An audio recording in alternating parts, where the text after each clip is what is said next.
September 13th. St. Eulogius, Patriarch of Alexandria. St. Eulogius was a Syrian by birth, and while young embraced the monastic state in that country. The Eutychian heresy had thrown the churches of Syria and Egypt into much confusion, and a great part of the monks of Syria were at that time become remarkable for their loose morals and errors against faith.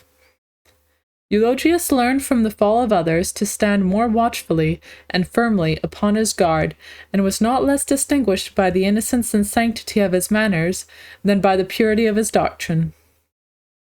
Having by an enlarged pursuit of learning attained to a great variety of useful knowledge in the different branches of literature, he set himself to the study of divinity and the sacred sources of that science, which are the Holy Scriptures, the tradition of the Church, as explained in its councils, and the approved writings of its eminent pastors.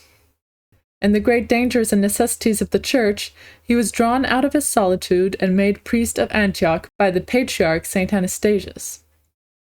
Upon the death of John, the Patriarch of Alexandria, St. Eulogius was raised to that patriarchal dignity toward the close of the year 583.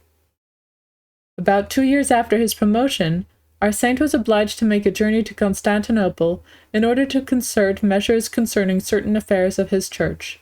He met at court St. Gregory the Great, and contracted with him a holy friendship, so that from that time they seemed to be one heart and one soul. Among the letters of St. Gregory, we have several extant which he wrote to our saint. St. Eulogius composed many excellent works against different heresies, and died in the year 606. Reflection. We admire the great actions and the glorious triumph of the saints, yet it is not so much in these that their sanctity consisted, as in the constant habitual heroic disposition of their souls. There is no one who does not sometimes do good actions, but he can never be called virtuous who does well only by humor or by fits and starts, not by steady habits. Amen.